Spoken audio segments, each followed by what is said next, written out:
Mesdames et messieurs les élus, chers amis, chers camarades, merci à chacune et chacun d'entre vous d'honorer par votre présence, comme chaque année, ce rendez-vous d'hommage à Jean Jaurès, à l'endroit même où son assassin fanatisé par la propagande chauvine l'exécuta d'une balle en pleine tête il y a tout juste 105 ans, précipitant ainsi le carnage de la Grande Guerre. Rassemblés ici, nous tissons les liens d'une histoire longue, celle des révoltes et des révolutions en France, celle de la classe ouvrière et des noces qu'elle célébra avec la République pour fortifier chacune de ses conquêtes et celle du combat pour la paix et le désarmement.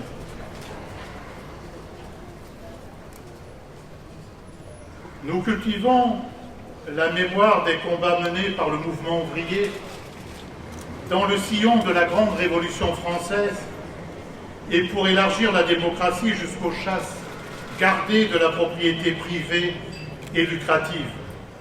Nous le faisons en entretenant le souvenir de la vie et de la pensée de Jean Jaurès, cette admirable figure dont les écrits et les combats ont traversé les âges et les modes, léguant à la France entière et bien au-delà l'héritage flamboyant et fertile des luttes pour la grande paix humaine, pour la liberté de conscience, l'égalité sociale et politique. Ce rassemblement permet également à chacune et chacun d'entre nous de consolider la digue posée par le mouvement ouvrier et Jaurès lui-même entre le nationalisme purulent qui aura finalement eu raison de sa vie et la solidarité internationaliste, entre la réaction et le progrès social et humain, entre l'obscurantisme et la pensée rationnelle et émancipatrice. Si Jaurès a pu faire l'objet de toutes les récupérations jusqu'au plus absurde et cynique, c'est qu'il aura laissé une trace indélébile dans les consciences et la mémoire populaire. Une trace aussi forte que problématique pour le parti de l'ordre et ses affidés des puissances d'argent, mais une trace aussi profonde que féconde pour tous les militants de l'émancipation humaine. Aujourd'hui, plus d'un siècle après son assassinat, les analyses de Jaurès résonnent au cœur d'une actualité brûlante et troublante, de fer et de feu. La guerre aujourd'hui menace sur chacun des continents. Les forces nationalistes attisent les rancœurs, enveniment les querelles historiques, géographiques, culturelles. Misérable patriote, lançait Jaurès aux nationalistes de son temps, qui pour aimer et servir la France ont besoin de la préférer. Ces forces apparaissent désormais comme des forces de cogestion du capital, garantissant son déploiement, tout en flattant les instincts les plus archaïques.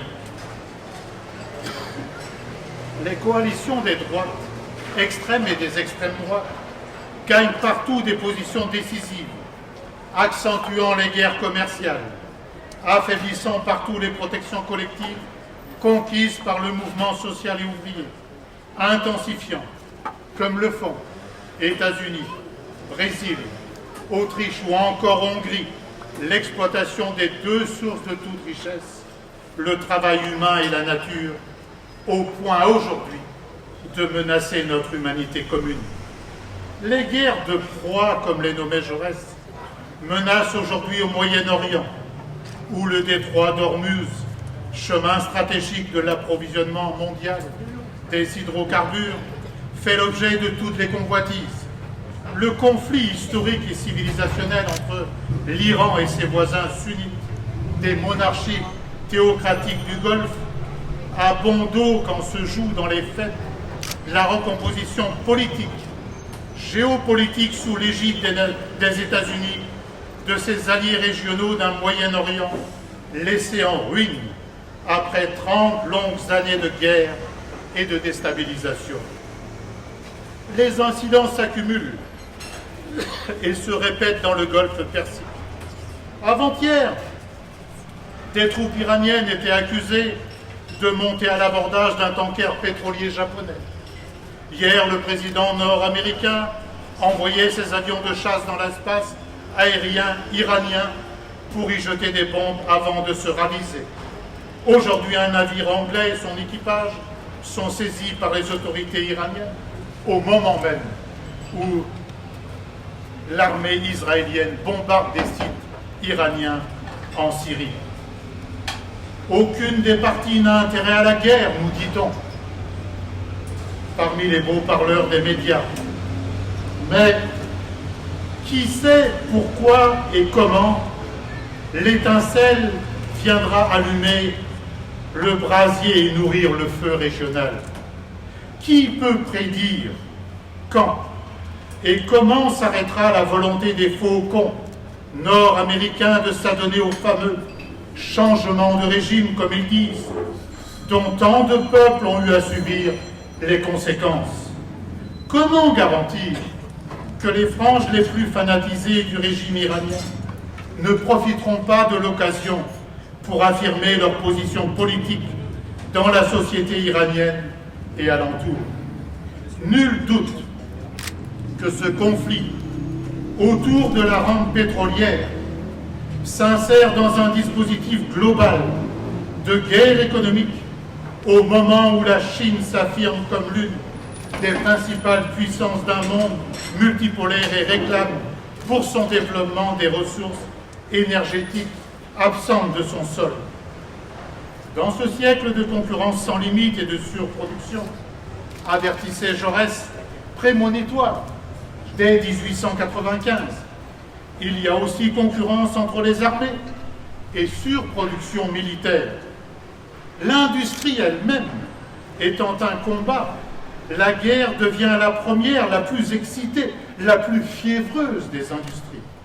Cette phrase percute de plein fouet notre époque, une époque de tension, où le capital, dans l'incapacité de régler ses propres contradictions, sape d'une main la demande intérieure par des mesures drastiques d'austérité imposées par des États dociles et complices, nourrissant pauvreté et précarité, et multiplie de l'autre les traités de libre-échange pour dégager de nouveaux terrains de profitabilité et offrir de nouveaux débouchés à l'océan de marchandises produites dans des conditions qui heurtent les besoins sociaux et écologiques.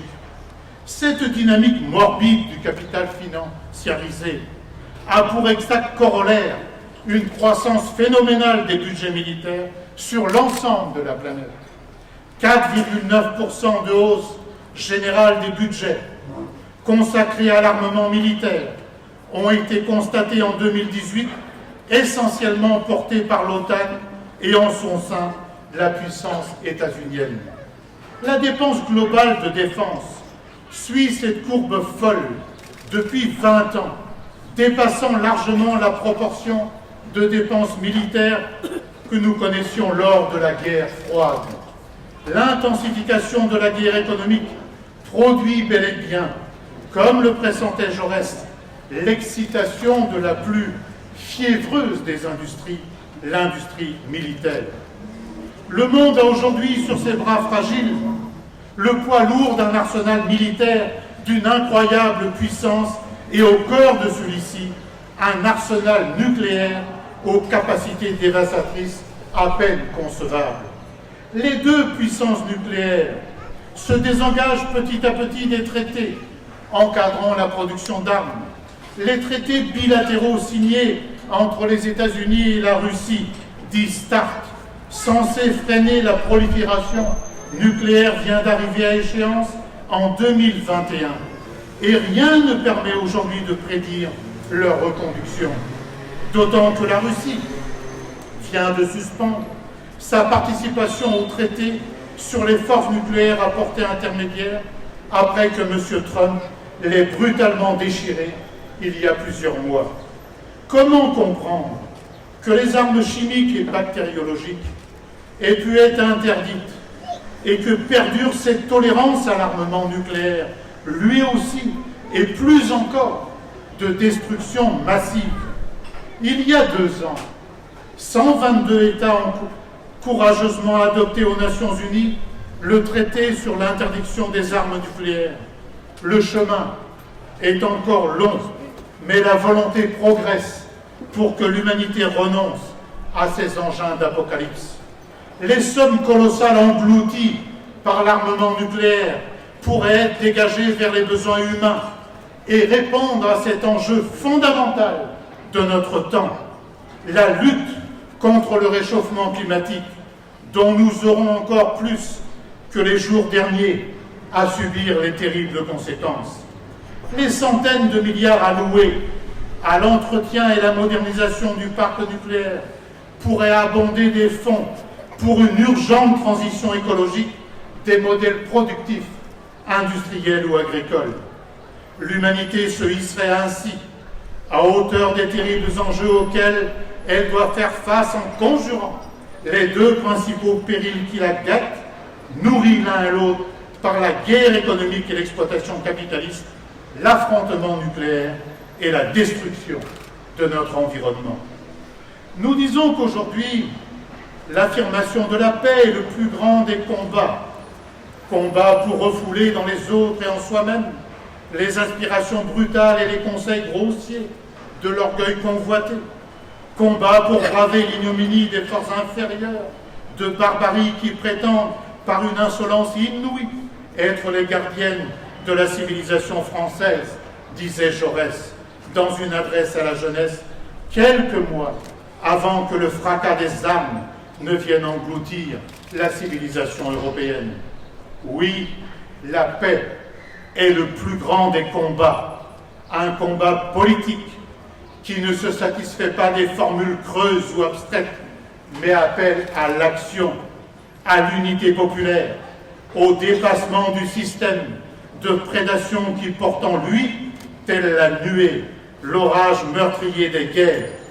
Elle est la condition première du développement social et démocratique des sociétés, sans laquelle ne peut advenir ce que Karl Marx appelait l'évolution révolutionnaire et que par la suite a repris Jean Jaurès lui-même.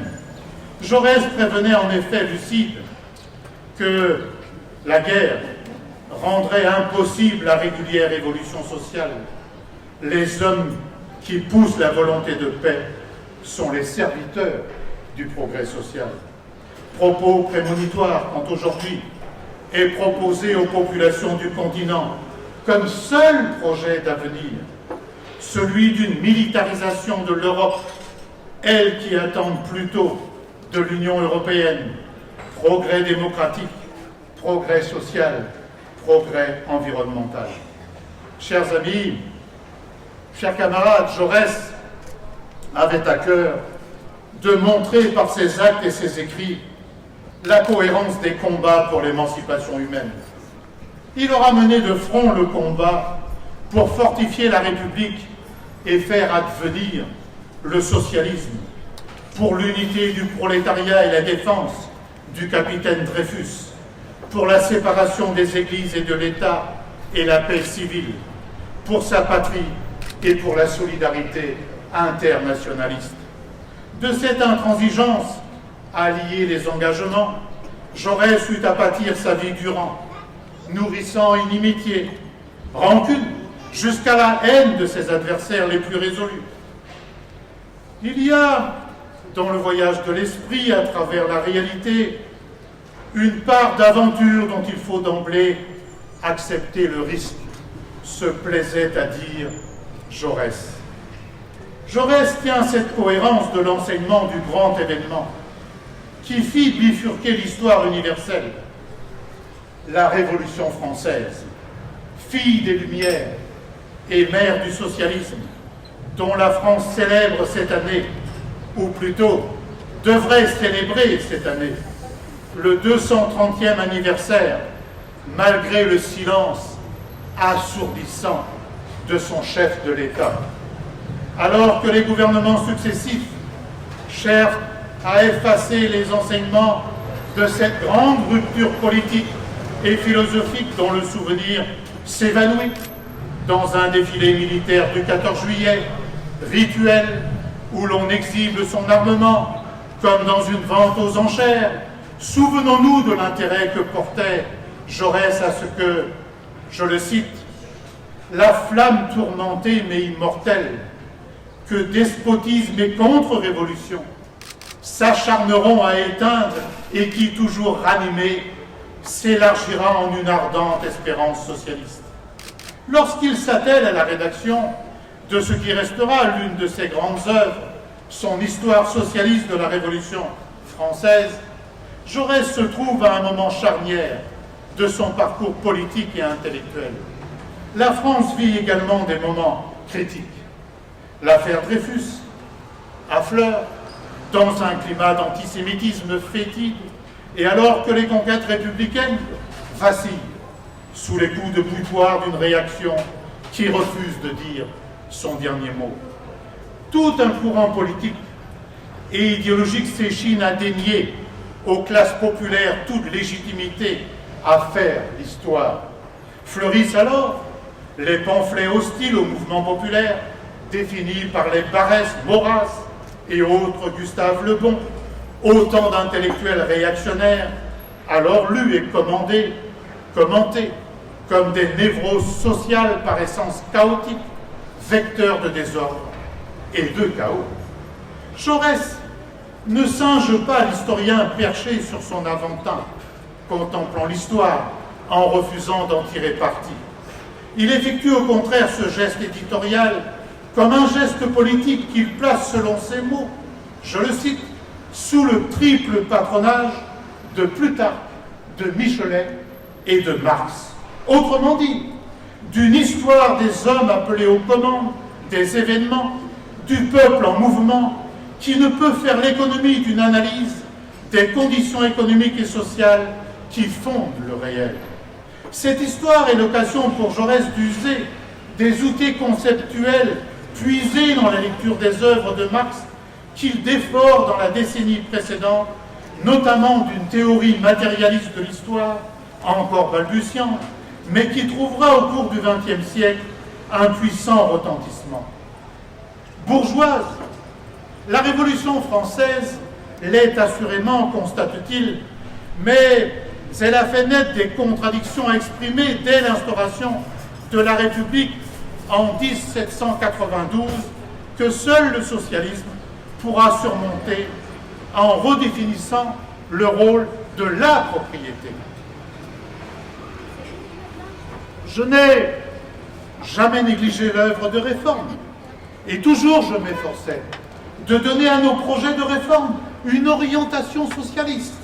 Je n'y voyais pas seulement des palliatifs aux misères présentes, mais un commencement d'organisation socialiste, des germes de communisme semés en terre capitaliste, disait Jaurès en 1901, au moment même de la rédaction de son histoire socialiste.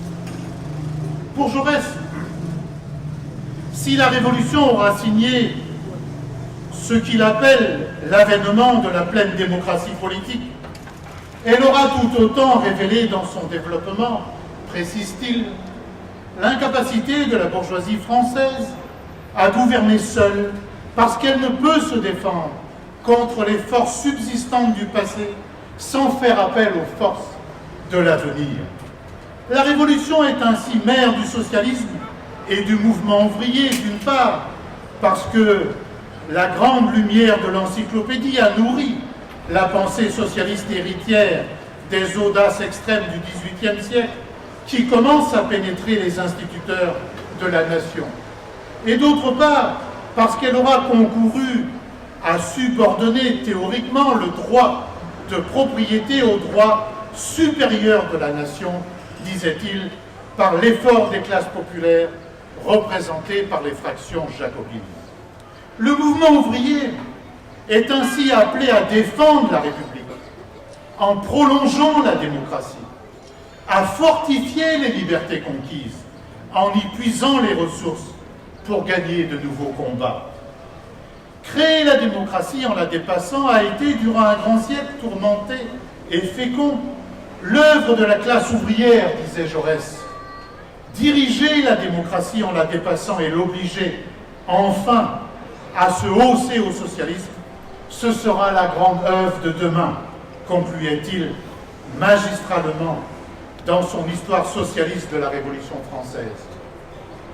Chers amis, comment ne pas penser à ce retour d'une mémoire révolutionnaire, enfouie, quand le mouvement des Gilets jaunes s'est élargi au pays entier lors de cette irruption des colères qui a irrigué et irrigue la France, quand se sont déployés, se déploient des dizaines de mouvements sociaux, des hôpitaux aux écoles, des EHPAD à ces sites industriels sacrifiés à l'autel du grand monopoly mondial financier, dont les noms Alstom, Ascoval, Ford, Argo-Wiggin, Conforama, Whirlpool sonnent à l'oreille comme autant de trahisons.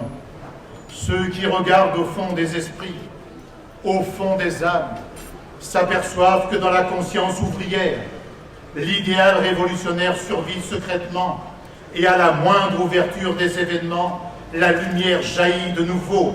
Grande leçon pour tous les gouvernements de répression, quels qu'ils soient et de quelque nom qu'ils s'appellent. Ce n'a pas été écrit hier, ceci a été écrit par Jean Jaurès. Oui, les privilèges de la noblesse furent abattus en 1789 et 1793 par la mise en mouvement de la société française. Mais ce sont désormais ceux du capital, de la finance, maintenus grâce au sacro-saint droit de propriété sur les moyens de production et d'échange, qu'il convient de faire choir afin que la République renoue enfin avec sa promesse de liberté, d'égalité, de fraternité et prolonge ainsi le combat révolutionnaire pour, comme le disait Jaurès, les citoyens cessent d'être des serfs dans l'entreprise. Notre gouvernement s'affirme aujourd'hui comme un gouvernement de répression, liguant autour de lui l'ensemble des classes possédantes pour conjuguer le sceptre de l'égalité sociale et politique, les moyens déployés pour brider les mouvements sociaux, le dévoiement des doctrines du maintien de l'ordre républicaine à des fins coercitives dans les banlieues populaires, allant jusqu'à mettre un groupe d'enfants à genoux dans la cour de leur école, comme sur les ronds-points tenus par des citoyens en gilets jaunes, ou devant des entreprises, ou encore tuant une dame qui vient à sa fenêtre en Marseille voir une manifestation, ou encore cette innommable tragédie du jeune Steve qui vient danser un soir de la fête de la musique à Nantes et qu'on retrouve 38 jours plus tard dans les eaux saumâtres de la Loire, devrait inquiéter beaucoup plus qu'il ne le fait, car il ne faut jamais s'habituer à l'intolérable et il faut réclamer sans cesse des comptes à ceux qui aujourd'hui gouvernent, car ceci est intolérable. Monsieur Macron,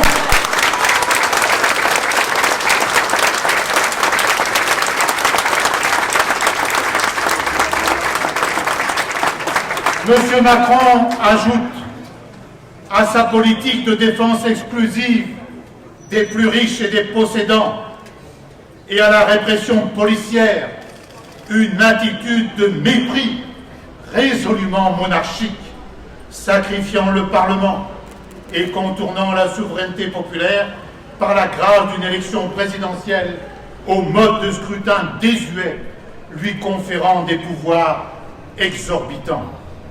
Les lois de restriction des libertés qui se multiplient avec le développement du capital financier et mondialisé ne sont pas sans rappeler celles qui accablèrent la France à la fin du XIXe siècle sous le nom de loi scélérate.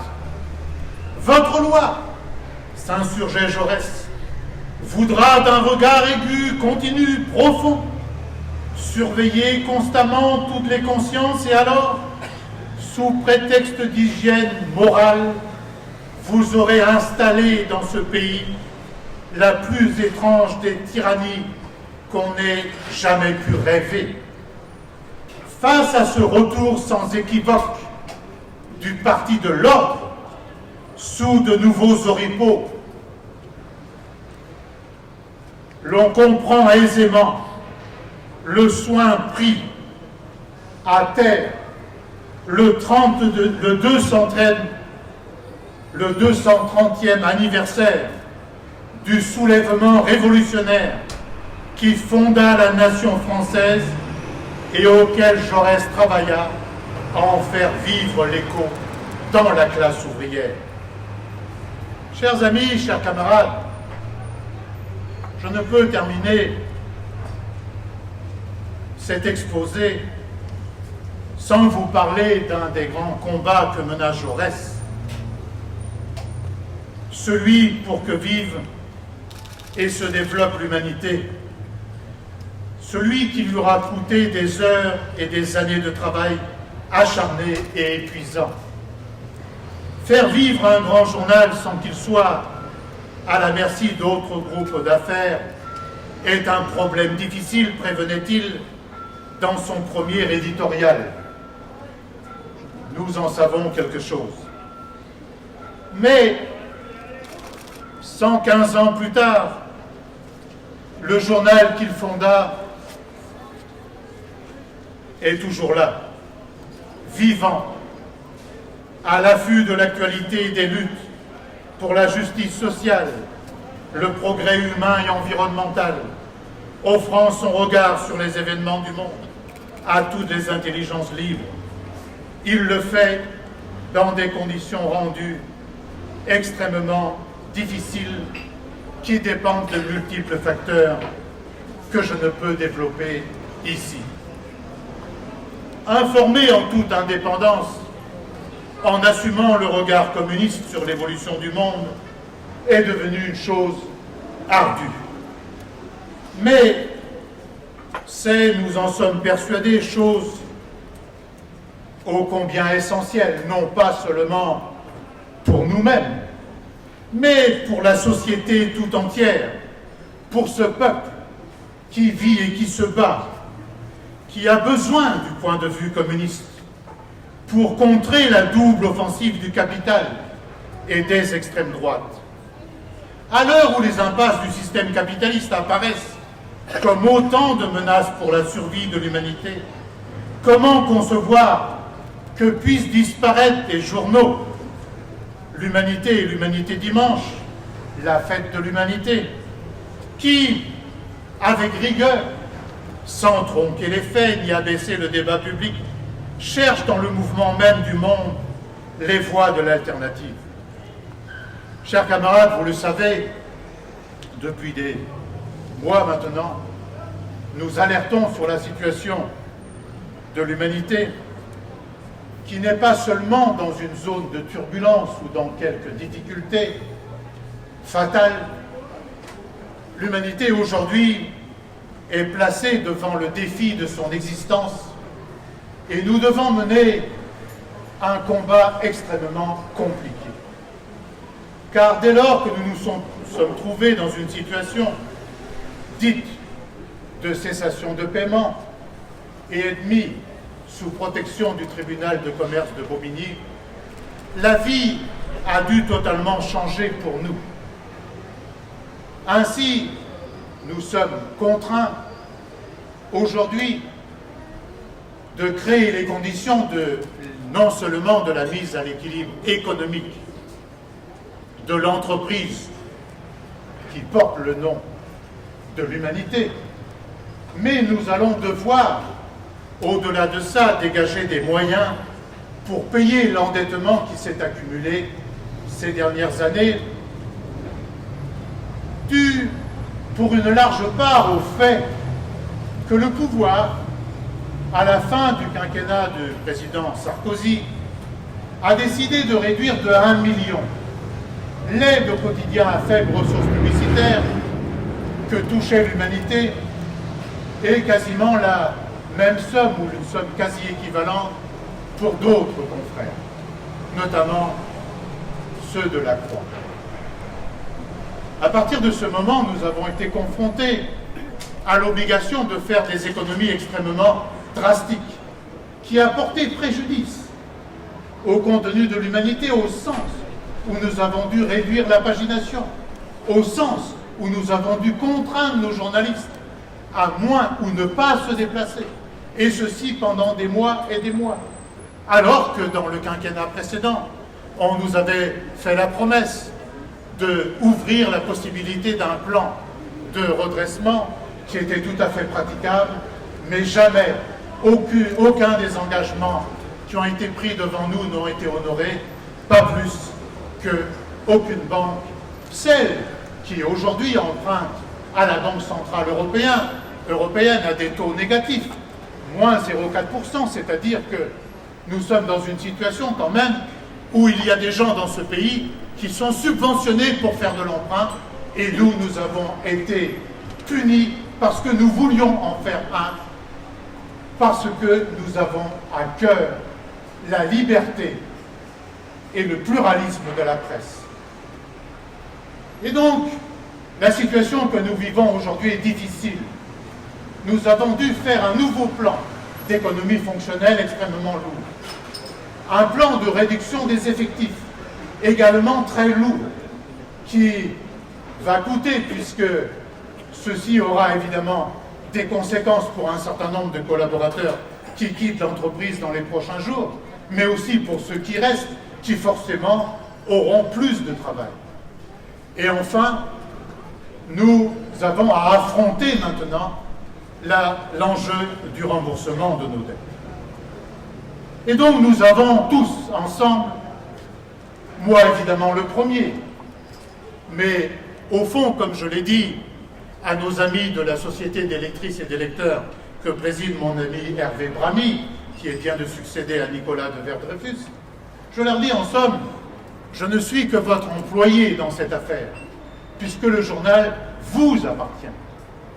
Il n'y a pas d'entreprise capitaliste propriétaire du journal. Les propriétaires du journal sont ses personnels, sont la Société des lecteurs et des lectrices, la Société des amis. Voilà qui sont les propriétaires du journal. Et ce que je veux vous dire, et ne prenez pas ce que je vais vous dire maintenant à la légère, occupez-vous-en de ce problème. Occupez-vous de cette question. Et ce qui a été fait depuis plusieurs mois à travers la souscription populaire, avec une collecte de à peu près 2 450 000 ce soir, est d'une importance cruciale car elle permet de maintenir notre trésorerie courante, mais elle ne permet pas d'assurer un avenir au journal. Et c'est là que des forces économiques, des forces politiques sont en ce moment même en train de jouer et de tendre un piège en prétextant du fait que peut-être nous ne serions pas en situation de rembourser ces dettes et de prévoir un plan de long terme, et donc que peut-être le fruit serait mûr pour liquider l'humanité et de faire de l'humanité, de la fête de l'humanité dimanche, de l'ensemble de ce que nous sommes, un outil aujourd'hui qui pourrait être dévoyé et qui pourrait devenir propriété d'autres. Je profite de l'occasion de cet hommage à Jaurès, en souvenir de Jaurès et en fidélité à Jaurès, pour redire ceci simplement, calmement, mais fermement. L'humanité n'est pas à vendre. Il n'y a pas de plan de cession ouvert et nous n'accepterons pas la liquidation de l'humanité. Nous allons nous battre. Nous allons nous battre tout l'été, autant que ceci sera nécessaire pour empêcher que le pire advienne. Et d'ores et déjà, certains se plaignent que nous érigeons un mur, un front suffisamment solide pour que ceci ne soit pas possible, mais nous ne voulons pas que l'humanité soit un journal de plus dans l'escarcelle de ceux qui ont déjà beaucoup de journaux et de télévision, ceux qui ont intérêt à la démocratie, au pluralisme, à la vivacité du débat d'idées, ont intérêt, y compris parmi ceux qui sont nos adversaires, ceux qui ne sont pas d'accord avec nous, ont tout intérêt à la vivacité du débat démocratique s'ils ne veulent pas que le pire advienne sur nos sociétés, c'est-à-dire cette montée purulente de l'extrême droite à travers le monde entier qui frappera tout le monde. Tout le monde connaît cette poésie selon laquelle ils sont venus chercher mon voisin, je n'ai rien dit, je ne le connaissais pas. Ils sont venus chercher un catholique, je n'ai rien dit, je ne le connaissais pas. Ils sont venus chercher le socialiste, je n'ai rien dit, je ne le connaissais pas. Ils sont venus me chercher, il n'y avait plus personne pour me défendre. Eh bien, ceci est toujours d'actualité, et qu'on se le tienne pour dire, ce message vaut pour toutes celles et tous ceux qui s'acharnent en ce moment même à nous créer des difficultés sur le chemin de notre redressement. Il y a des institutions solidaires, il y a des institutions publiques. Eh bien, cette solidarité, elle doit agir et ne pas nous laisser dans la situation où nous sommes. Les caisses solidaires sont responsables, l'État est responsable et il doit agir en ce sens. Un certain nombre d'entreprises privées ou de prestataires nous ont déjà dit de manière différente qu'ils étaient prêts à faire un certain nombre d'actes pour que perdure l'humanité. Eh bien, en ce moment, tout le monde doit prendre sa part de responsabilité. Les lectrices et les lecteurs le font, vous-même, chacune et chacun d'entre vous, sous des formes qui vous conviennent ou qui vous agréent. Le faites par la souscription, par la campagne d'abonnement, par la bataille autour du bon de soutien à l'humanité qui donne droit à la fête, par des actes de promotion, de partage de nos articles. Enfin, il y a différentes manières d'aider et de promouvoir l'humanité. Le personnel le fait au prix d'un travail acharné et au prix de ce plan de réduction des effectifs que nous sommes en train de le faire avec le cœur qui saigne. Eh bien, que tous les partenaires le fassent de la même manière, y compris l'État, sans vouloir nous faire trébucher, parce que nous ne resterons pas inertes, nous ne resterons pas sans rien dire, nous ferons appel, si c'est nécessaire, à la mobilisation populaire. Un moment de cette mobilisation aura lieu au moment de la fête de l'humanité, auquel il faut convier autour de vous encore plus largement. Il est bien que nous ayons plus de bons de soutien réglés comparé à l'année passée. Il est bien qu'il y ait plus de mobilisation autour de nous, car malheureusement, le tribunal de commerce a fait de la fête de l'humanité un des indicateurs de notre plan de redressement, alors que ceci est plutôt aléatoire, ce que nous n'avons cessé de leur expliquer. Mais, puisque les choses sont ainsi, nous allons répondre à ce défi. Nous allons faire une grande, forte, belle fête de l'humanité. Là encore, pas pour nous-mêmes seulement, mais parce que les jeunes qui se battent pour le climat, ils ont besoin d'avoir à leur disposition un grand rassemblement comme celui-là. Les travailleurs d'Ascoval, de Alstom General Electric, ceux de Whirlpool, ils ont besoin d'avoir cette fête. Les enseignants, les salariés des EHPAD, des hôpitaux, ils ont besoin d'avoir à leur disposition une grande fête comme celle-là pour s'exprimer, unir leur bataille. Et la gauche en général, dans sa diversité, dans ses contradictions, dans sa complexité de débat aujourd'hui, elle a besoin de se retrouver dans un lieu aussi emblématique que celui du journal fondé par Jean Jaurès et toute cette grande histoire politique et philosophique pour se retrouver, débattre, se contredire et tracer des chemins, tracer de nouveaux chemins d'humanité, comme s'appelle notre fête. Chers amis et camarades, en m'excusant d'avoir été un peu long, Je vous remercie de votre attention et je vous souhaite un bel été.